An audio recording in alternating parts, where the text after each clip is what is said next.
So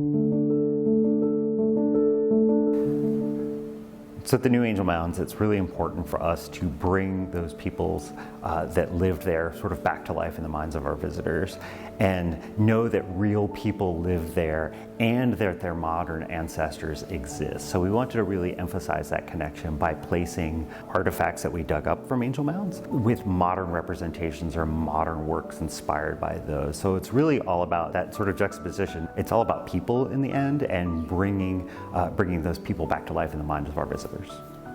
This transformation of Angel Mounds is really significant for a couple of reasons, but I think my favorite, the biggest reason, is that the last experiences that we had were really focused on archaeology.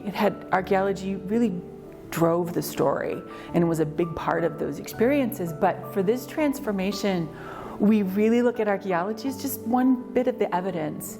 But really, it's about putting together that fuller story where we can tell this really important piece of Native American history.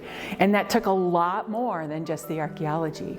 We were able to tell the story because we worked closely with historians and knowledge bearers and artists. We really wanted to hear and set the stage for members of federally recognized tribes who work closely with us to really do the talking in the gallery. One of the key items has to do with the use of bones, specifically for tools, as well as for pots, the glazing methods that they used, even just fun things. The whole idea of remnants of Indian dice, from hundreds and hundreds of years ago, gives us clues as to what things might have been like. This is a place about the land and the water and the sky all coming together.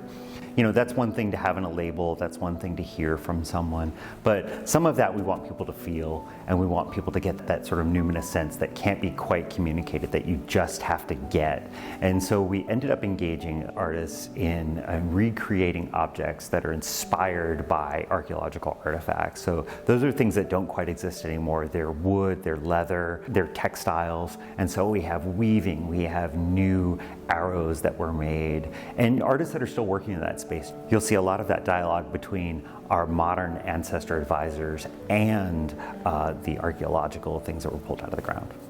For me, one of the coolest things is just working with all the artists and seeing how they're looking at the site and how they're taking those traditions from their ancestors, how they're taking those traditions and making them modern. They're adding a spin, they're doing what artists do, and that's super fun.